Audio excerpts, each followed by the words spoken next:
All right, I'll start off. As you guys know, Anthony, we put Anthony on IR. He's out a minimum of 4 weeks. We'll continue to evaluate that process. Don't have a timetable right now for his return. Do you expect him to return now? We'll see. We're still evaluating with the doctors and stuff.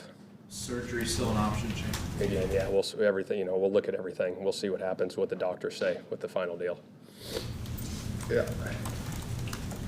I mean, is there a scenario where he does not play this year? Like I said, I don't know that. Okay. We're still evaluating. Just the doctors, see what the doctors say.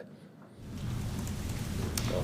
Just Gardner, he has. I think when the confidence that the team has in him, I guess is what I'm saying. I mean, they always have confidence in their quarterbacks from practice, but he's done it in the games already. Like you're not starting from scratch, I guess, with developing that rapport in the games. Does that matter much, you think? No, I think, he's played a good amount of football in this league, and as you guys have seen, obviously the Baltimore game he started, he came in against Houston, obviously he came in again. He's played at a high level. We just got to continue that. The preparation is going to be huge this week for our football team, but again, a lot of confidence in Gardner, and I know this football team has that too in him. It was obviously a loss here with not having AR for the next 4 weeks possible. Having Gardner there, does it kind of ease the stress level in a way, knowing that you got someone who's come in and been able to get it done in the past? Yeah, absolutely. When you got a guy like Gardner, a veteran guy that's done it and done it at a high level, it definitely eases that. The guys, like I said, the team has confidence in them. Coaches have confidence in them to go out and perform at a high level. Shane, what is the difference for opposing defenses to get ready for Gardner, knowing he's the guy as opposed to you're preparing for Richardson, and then Gardner comes in third quarter, does great, but how much of a difference is there going to be for Gardner facing that from the beginning? I don't know. I can't speak for defenses, to be honest, how they'll play him differently than Anthony. Big picture, as a head coach, you know what it's like. Yeah, no doubt. I mean, obviously they have two different skill sets, but Gardner does a great job of going in and operating, like I said, at a high level and finds completions and move the ball. Obviously, we move the ball really well when Gardner's went in there and have a ton of confidence in his abilities. Shane, is there anything with Anthony that, he's 21 years old, his body's not, fully developed, if that's even such a thought? Is that a discussion at all? I don't know that. I don't know. What do you remember about your first impression of Gardner when you first met him a couple of years ago in Philly? Just a guy that's passionate about football. When we first met him in Philly, when we signed him, he just came in intact, learned the offense. He came into that first meeting, I remember, in Philly, and he had his surface, and he was just constantly taking notes. Everything we said, taking notes. He learned the system very quickly. He's a football junkie, loves ball, wants to be great. And I think, I've said this when I got hired, but just the obsession with football, the quarterback position, understanding the scheme, understanding defensive football, where to go with the football, when to go with the football, is a huge factor in his success. Jim Bob said that he's always coming up with ideas for pass plays and stuff like that. How good are they? Yeah, they're good. I mean, he sees stuff. Like I said, we said he's like a coach on the field. So when he has ideas, he shows us the look like, hey, I think we got a chance here on this one, and if we like it, he likes it. Shoot, it's usually in. Where has Josh Downs grown even since he's gotten here? I mean, you saw him grow through college, maybe, but I think just the repetition of going through, practice, the game weeks, the NFL, getting better. He's constantly working. I've seen him, on off days, catching balls on the jugs machine, just working on his craft. I think the skill level, obviously, with skill, it takes hours and hours of working on your skill, and I think that's how you get better. And if he continues to do that, he's just going to keep rising. he kind of carries himself with a confidence that I don't feel like I'm talking to a rookie when I talk to him. I mean, does that matter? Do you see that? Oh yeah, you can see it. I think it's not cockiness; it's confidence. There's a difference there, and he's got a lot of confidence in his ability. And shoot, he goes out and he makes plays on Sundays for us. Drew, a month into your coaching career, what has surprised you the most about this? Surprised? I don't know if I have any surprises right now. Again, I go back to the support that I've been given from Mr. Irsay and the ownership and the coaching staff and this whole organization.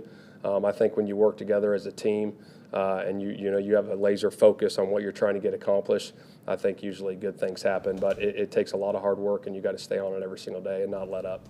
What did Drew show last week where he got kind of an extended opportunity to play tight end, especially with his hand in the dirt? 3 points. Yeah, no, shoot, he was powerful at the point of attack. You know, he's doing a little bit of everything for us right now, catching and blocking, but he keeps progressing every week. You know, obviously he came off that injury, you know, a year ago, and then attack training camp, and then you can see the progression with him just continuing to get better every time. Shane, what is your competitive fighter? Where was that burst? I know you're very reserved with us, but I know there's an edge that kind of comes out the players we talked about. So where did that start for you? I don't know. I think when I was younger, you know, I had 2 older brothers that were competitive, played sports, and, you know, you're always trying to fight, you know, and get to the top with your brothers and be competitive. My parents, you know, raising me, a lot of respect for them and what they've done. But, you know, just trying to be the best you can possibly be. You know, you see people, you know, in the world that you keep fighting and grinding and scratching and clawing, and you treat people the right way. Usually, you know, good things will happen, and that's kind of how I go about my life, try to go about my life every single day. What role did you play in getting Gardner here? I realize it's not what you do necessarily, Yeah. but the connection's obvious. So how hard did you push for him? Did you make the initial phone call? Just what did you do to get Yeah, him? no, obviously it came up about, you know, bringing in a backup quarterback, and the name got brought up, and Chris asked me about him. I said, heck yeah, he's a heck of a football player. He'd be great to have on the roster. And The that's how running that went. game, the running game had some struggles week 1, so how big is it to have Zach Moss and JT available for Sundays? I mean, it's huge. You got 2 really good backs. Obviously, Zach's running at a high level, and getting JT back with his explosive ability to use both those guys in the backfield will be good. And then obviously the offensive line, the way they're playing right now, they're gelling. Obviously, we're going into week 6, but we got to continue gelling and keep playing together. Do you expect Bernie to practice today? Yeah. What was your first impression just on tape, watching the offensive line, and just where have you seen progress this season from then to Again, just going back to the communication and playing together, and I go back to, you know, Tony, our line coach, what he's done with those guys. He's a football guy. He understands football. He can relate to the players. The way he talks, the way he coaches, the way he teaches is huge. And obviously a talented offensive line when I got here, and they're playing together right now at a high level, and we got to continue it. I assume Bernie's still in protocol, though? Okay. Yeah. Colts haven't won in Jacksonville since 2014. Gardner obviously spent a couple years there. Division matchup, are you sensing like a different attitude so far this week or anything like that? Yeah, I think you got to treat every week as a new week, and you got to have the same preparation and the same mindset going into every week, no matter what's happened in the past. It's a new year, it's a new game, and we got to be ready to go. Shane, do you expect, I think it was 10 snaps for JT, do you expect that to increase? Yeah, we're going to ramp him up this week again in practice. You know, obviously we're going today in pads and keep getting him going. Shane, about Gardner, he connects more with just the guys in the locker room, connects with the fans too. It was Minshew mania in Jacksonville. What do you think it is about him that connects beyond just here in the building, but also with everyone in the community? I think he can just relate to everybody. You know what I mean? There's different types of people. He can relate to everybody. Again, going back to his passion, his love for the game, his love for people around this building, outside this building.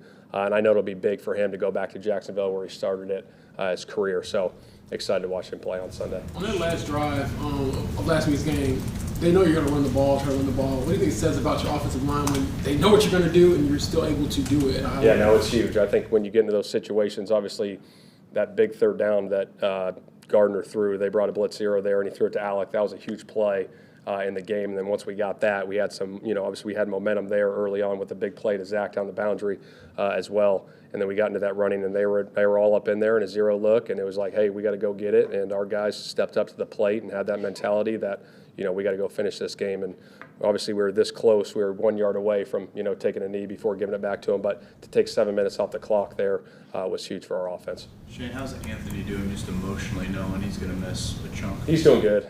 I've had conversations with him. I'll keep those private, but he's doing all right. All right.